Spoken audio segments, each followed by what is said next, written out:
Thomas the Tank Engine is very proud of his branch line.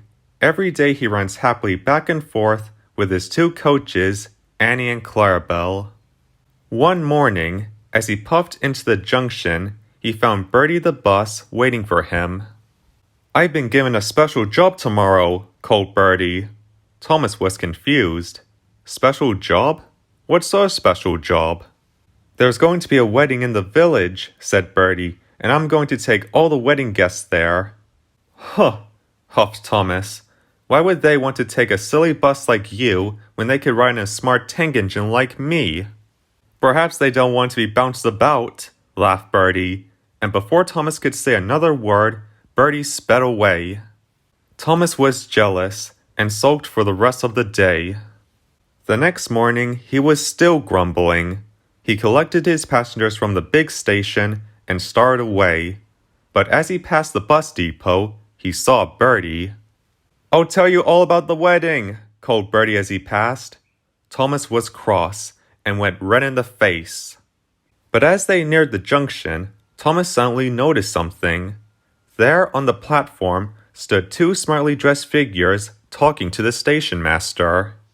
"Why, bless me, it's the bride," exclaimed the driver. "What's the matter?" asked Thomas as he stopped.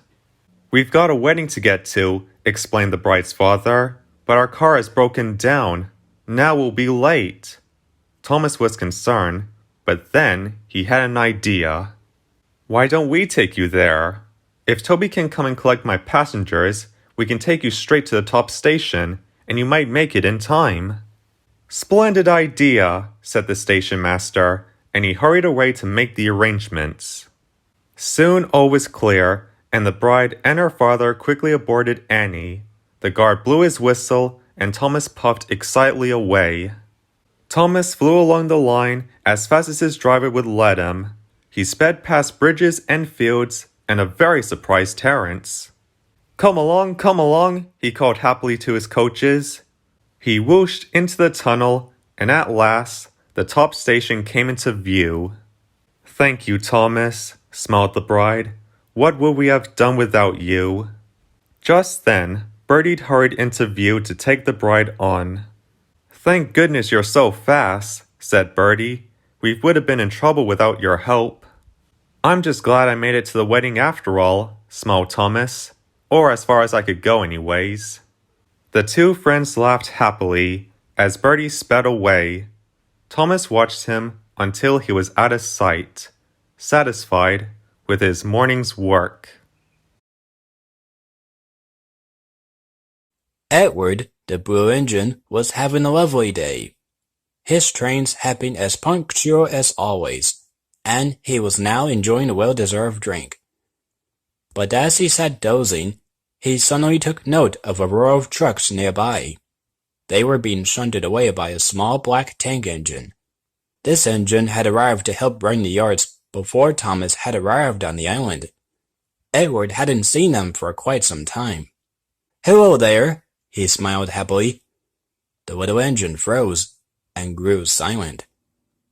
"I say," began Edward, but before he could say any more, the little engine scurried away. Poor Edward felt very confused. "I didn't know that other engine was still about," he mused to Henry a short while later. "What, that old scruffy tank engine?" murmured Henry. "I hardly noticed them myself. They just disappear into the background. They're not much for conversation either." "Do you not speak with them?" asked Edward. "Never have," sniffed Henry. "I don't think the others have either. But why will we? Just a tank engine after all, but at least it knows its place. A rare thing today considering how obnoxious that Thomas is." Edward shot Henry a look. "Really, Henry, I am ashamed of you. That poor engine must think us all horrid." The guard's whistle blew before Edward could say any more, and he rolled away deep in thought. "What a shame, what a shame," the old engine puffed himself. and I don't even know their name. For the rest of the day, whenever he was in or around the yard, Edward kept a vigilant eye out for the little engine. "Have you lost something, Edward?" peeped Thomas. "No, I was looking for that other little engine," replied Edward. "What, that odd job engine who never says anything?" laughed Thomas. "Good luck with that. They're so silent it's as if they're invisible engine. You'll sooner find Gordon pulling trucks," he added cheekily, as he hurried away to arrange the train. Edward just sighed. He had hoped to at least find out the engine's name, but to no avail. "Never mind, old boy," comforted his driver. "Remember, there is always one way to find answers." Edward suddenly smiled. "Of course," he cheered, as he puffed happily away. Next day, the little engine had just marshaled some empty coaches into the carriage shed. They were just about to slip away when Edward came puffing up. "Hello again," called Edward. "Please don't be alarmed." The little engine felt ready to run off again, but seeing the look on the old engine's face made it give a pause. "I just wanted to apologize for the other day," explained Edward. "I didn't mean to upset you. I just wanted to say hello." The little engine said nothing, but it made no effort to move, much to Edward's relief. "I do wish," the old engine continued, "to apologize for never having said hello before. You're so quiet that I never quite noticed you were around. I hope you can forgive me, Marklin." The little engine was very surprised. Edward knew its name. "The Fat Controller told me," explained Edward with a chuckle. "Anyways, I'll leave you now," but before Edward could finish, the little engine whistled happily. "Peep, peep, peep." Now it was Edward's turn to be surprised, but his shock quickly gave way to laughter. "I hope this means all is forgiven," he smiled. All was forgiven. From that day on, Edward and Marklin remained good friends. Marklin still doesn't speak, as they are that sort of engine, and I'm sorry to say none of the other engines on the railway paid him any heed. But Marklin doesn't seem to mind. A friend like Edward is all they need. Edward is delighted, and whenever the two engines see each other, Edward is always sure to give a whistle for Marklin, the invisible engine. Early one morning, Henry arrived back at the sheds after pulling the flying kipper. He was hoping for a rest, but the other engines wouldn't give him any peace. "Pooh, you don't have smell," sniffed James. "You smell fishier than those old kipper vans," teased Percy. "Be off," snorted Henry. "Can't you let an engine rest? If you don't like the smell, you can go and be annoying somewhere else." Before the other engines could reply, the Fat Controller arrived. "Come on, Henry," he said. "Douglas isn't feeling well. We need you to take his train." The other engines laughed as Henry clanked away, hissing steam crossly. He was no more cheerful when he reached the yards. "I'll have your train ready soon, Henry," called Oliver. "Unless you like to help arrange the rest, of course." The big engine was furious, but he felt too tired to argue. He had hoped to have a short rest before setting off. But Oliver was a fast shunter, and in no time at all, Henry was starting away. He hurried across the island, until at last he reached the other end of the line. "Now for a snooze," he hoped, but his hopes were quickly dashed. "Passenger train next, lad," called his driver. "Then the slow goods home." "Whatever next?" groaned Henry. "Can't I get a moment's rest for a change?" he hissed as he slunk away to collect his coaches. He was soon puffing along, grumbling all the while. The more he grumbled, the more tired he felt, and the more tired he felt, the more he grumbled. The coaches thought he was making a dreadful fuss, but Henry didn't care. At last, he reached the big station, where he was surprised to find the Fat Controller waiting for him. "I know how tired you must be feeling, Henry," he began, "but I am proud of all the hard work you've done today. Once you finish with your next train, you may take the rest of the day to rest." Henry beamed. "Oh, thank you, sir," and he gave a happy whistle. He puffed happily away to fetch his trucks, and he was soon heading back with the slow goods in tow. But this time, he wanted to go faster. "Steady on, old boy," laughed the driver. "We'll be back soon." But just ahead lay a signal set at danger. The train drew to a quick halt. "What's the matter?" asked Henry's driver. "Run away heading this direction," called the cinnamon. "You're to wait here until it's past." Henry's driver nodded, but Henry remained silent, for he was so tired that he had dozed off whilst waiting. His crew couldn't help but laugh. Henry remained snoozing peacefully until, with a rattle and a roar, the runaway, with poor Toad the brake van at the front, sped past. Henry wasn't sleeping then. In fact, he remained quite awake for the rest of the day. "Wake up, lad," called Farmer Finley one morning. Terence the tractor woke with a start. "Dear me," he said. "I haven't overslept, have I?" "Not at all," smiled the farmer. "But I have some deliveries to make to the village today, and I thought you might enjoy a day out." Terence beamed broadly. "Oh, thank you, sir," he cheered. "That would be lovely." Terence normally spent each day working hard in the fields. The chances for a day out were often few and far between. Before long, a trailer had been hitched to Terence, and the little tractor trundled gaily away, with a cheerful toot of his horn. The sun shone high in the sky, bird songs rang merrily out, and Terence felt overjoyed. "It is nice to get out and about, especially on a day as grand as this," he chanted happily to himself. Unfortunately, not everyone shared Terence's sentiment for his outing.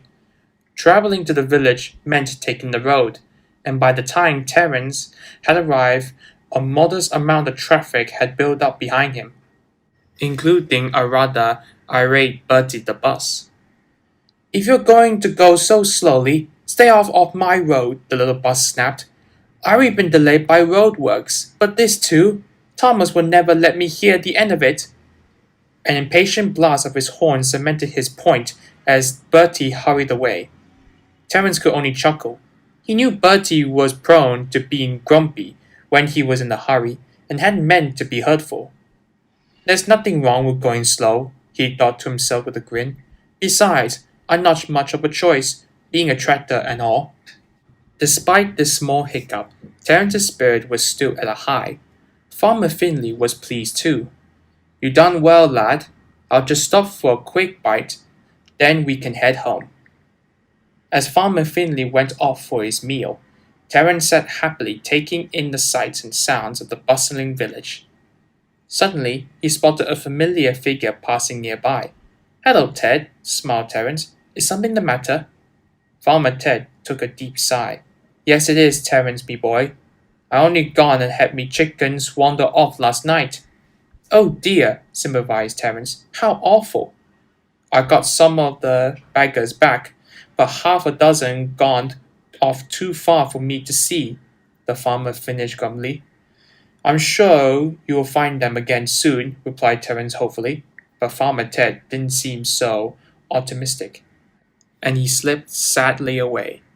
"What a pity," sighed Terence to himself. "It seems everyone's having a rotten day today. First Bertie, and now Mr. Ted. And here I was thinking it was such a nice day." Terence remained lost in thought as he and Farmer Finley made their way back home. Terence remained silent and slow. "Dear, oh dear, lad. Do you not like your field now?" called Farmer Finley, trying to lighten the mood. "Oh no, not at all," replied Terence. "I was just thinking about poor Farmer Ted." "It is a shame, Dad," murmured Farmer Finley, but before he could go on, Terence stopped him. "Hang on, I can see something," the tractor exclaimed. "Look, there's something peculiar going on in that hedge up ahead." Farmer Finley remained doubtful. "I can't see anything amiss," but he trusted Terence's judgment, so they stopped, before he went to investigate. "Well, bless me!" he exclaimed. There, hiding in the hedge, were half a dozen chickens. "These must be old Ted's," laughed the farmer.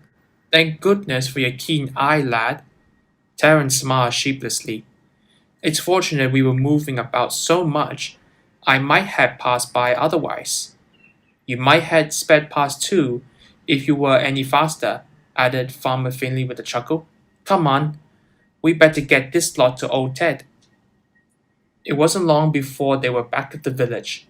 Farmer Ted was over the moon when he saw his chickens. Thank you both, he cheered. I am in debt to the pair of you. Think nothing of it, smiled Terence happily. Among all the commotion, Bertie the bus rolled to a stop nearby. Well, I never did, he murmured. You know, Bertie, sometimes it's not a bad thing to go slowly, said Terence with a wink. Bertie couldn't help but chuckle, and before long, Terence joined in too, satisfied with his morning's work. The seasons passed, as naturally did time. Everything changed as part of nature's plan. Trees, bushes, and greenery grew around the earth which had been swept down from the high hills years before. One thing, however, remained unchanged. A little old engine seated snugly inside a now buried shed. Poor Duke wasn't aware of the changing world, or even keenly aware just how much time had passed since he last saw his old driver and fireman. "Must they have boarded up the windows?" he muttered to himself for the umpteenth time. The little engine was all alone in his little shed, hidden from the outside world, with only the spiders to keep him company, as they slowly decorated him in web. "Any day now his Grace will come to find me," sighed Duke to himself. "He can't have forgotten me. It just wouldn't do." He wasn't aware just how long he'd been shut away in solitude. He knew it longer than mere days, or even weeks. Months certainly, and he often wondered if it had been years. Duke often dozed to pass the time, but occasionally sleep would evade him, and he was left only with his own voice to amuse him. Not letting an engine have a glimpse of the sunshine certainly wouldn't suit his Grace," croaked Duke again. "But why hasn't his Grace come yet?" Holding out for his Grace to rescue him was Duke's only comfort, and he reminded himself of that with each passing day he could make out. But as time slowly slipped away, Duke began to grow less and less certain, although he didn't want to admit it. "Fancy me getting so worked up over something so silly," he wheezed. The spiders paid him no notice, but unbeknownst to Duke, he held the attention of someone else. "Perhaps I really will be stuck here for—" The old engine stopped suddenly. The unmistakable sound of a squeak cut through his thoughts. "Who's there?" asked Duke, peering into the darkness. Suddenly, he saw them. There, huddled in a dark corner of the shed, the old engine could just make out 2 field mice watching him inquisitively. "Oh, some company at last," chuckled Duke quietly. "Come to listen to an old engine babble, have you?" But before he could whisper any more, he coughed sharply. The mice jumped and scattered quickly. Duke sighed until he heard their squeaking again moments later. They had retreated to a quiet spot underneath his tender. "They don't fancy a story then, the little scallywags," Duke murmured to himself, before his mind began to wander, back to 2 scallywags he used to know. "I wonder how those young'uns are," he mused. "Up to no good, no doubt," he added with another quiet chuckle. He fell silent again, as silent as the mice, until at last he wheezed to himself, "I'm sure they still remember me, even if his Grace has forgotten. Perhaps they'll be the ones to find me. Yes," he added with a slow smile, Any day now, those little scallywags will come to find me. For the first time in a long time, longer than he even knew, Duke felt hopeful as he drifted back off to sleep again. A group of foreign enthusiasts had arranged a special train on the Skarloey Railway, and Sir Handel had been assigned the special job. Naturally, he would not stop boasting about it. Of course I be the engine picked. I am the most benefiting of such a high reward. None of the other engines paid him any notice, but he was too engrossed in his boasting to notice. Next morning he was still gloating as he puffed grandly away to collect his train, but his excitement quickly vanished. The enthusiasts had all come from America, and they found the railway very quaint. "What a fine little railroad," said one. "Such funny coaches," laughed another. "They look more like freight cars." Ada, Jane, and Mabel, the open coaches, were used to such comments, and pretended not to have heard. But Sir Handel certainly heard, and grumbled dreadfully. "Railroad? Freight cars? Who do these people think they are? Why can't they say things properly?" His driver laughed. "You know, other places do have different names for things." But Sir Handel wasn't impressed. "If they want to go about spouting rubbish, they can jolly well go with someone else." But of course there was no one else. Sir Handel was stuck with the train. He wasn't excited anymore. He just sulked as the Americans chatted happily, which in his opinion was far too loud and uncivil. They were soon on their way, puffing slowly up the line. The Americans were fascinated with the line, and kept up their observations. Sir Handel found them all daft. "The sooner this is over the better," he hissed as the train clanked along. They had just passed the station when, to Sir Handel's horror, the enthusiasts began to start singing a song. "This can't possibly get any worse," groaned Sir Handel. As if in answer, a sudden thud rang out moments later. They quickly stopped the train. The problem was apparent. Crossing over a set of points, poor Cora, the guard's van, had derailed. She now sat unhappily atop the sleepers, not the rails. "That's torn it," muttered the driver. Sir Handel felt dreadful. He had been riding roughly, he was sure of it. But he was sure he'd get the blame, and he waited for the enthusiast complaints.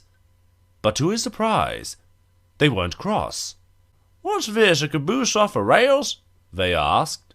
"Yes, and unfortunately we're stuck here until help arrives," sighed the driver. "Don't y'all worry.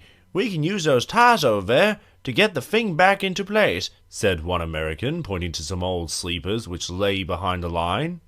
"I reckon it's small enough to be done," they finished. "No sweat," laughed another.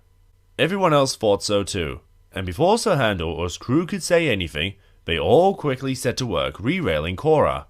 The sleepers worked as hoped, and Cora was swiftly levered back onto firm rails. She was very thankful, as was Sir Handel and his crew. "We're sorry about the mishap," began the driver, but the Americans didn't care. "Aw shucks, y'all don't gotta apologize. Having a hands-on experience like this, who'd say no? We gotta thank y'all and your swell engine there," they finished. Sir Handel was surprised. Not only did they not blame him, but they thought him swell. Suffice to say, as they began away again, Sir Handel's soured opinion of the Americans quickly sweetened. For the rest of the day, he puffed happily along with the Americans chatting and singing merrily behind in the coaches. The other engines thought it was all quite a sight, as they were surprised that Sir Handel seemed so cheerful. Eventually the day came to an end, and the enthusiasts had to go home. "Thanks for such a swell day," they said. "We'll have to come back sometime. Be sure to bring that caboose again if we do." Everyone laughed. Sir Handel most of all. When he returned to the sheds, the others laughed. "Look, he's turned into a little American." "Oh, shut up," Sir Handel snapped, feigning offense. "As if I'd ever." The engine said nothing more, but they exchanged knowing looks. To this day, Sir Handel insists he never cared for the Americans. But between you and me, I don't think that's quite true. Do you?